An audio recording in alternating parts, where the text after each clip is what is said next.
الله أكبر. الله أكبر.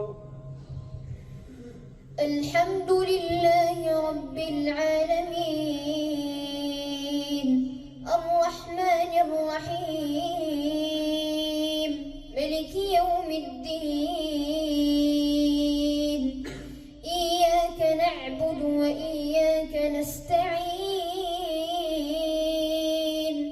اهدنا الصراط المستقيم صراط الذين أنعمت عليهم غير المغضوب عليهم ولا الضالين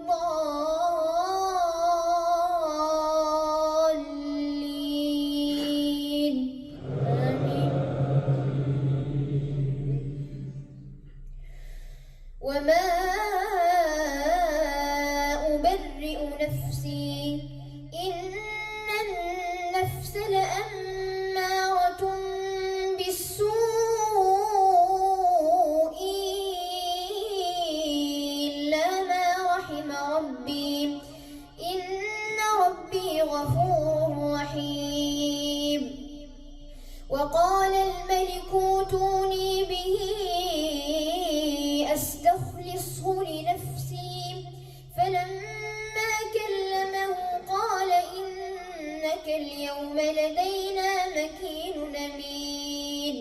قال اجعلني على خزائن الأرض إني حفيظ عليم. وكذلك مكنا ليوسف في الأرض يتبوأ منها حيث يشاء نصيب برحمتنا من نشاء ولا نضيع أجر المحسنين. ولأجر الآخرة خير للذين آمنوا وكانوا يتقون. وجاء إخوة يوسف فدخلوا عليه فعرفهم وهم له منكرون.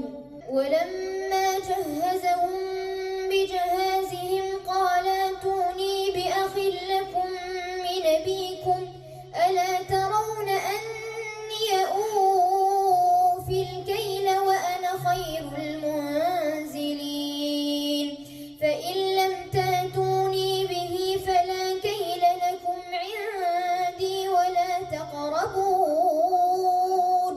قالوا سنراود عنه أباه وإنا لفاعلون. وقال لفتيته جعلوا بضاعتهم في رحالهم لعلهم يعرفونها إذا انقلبوا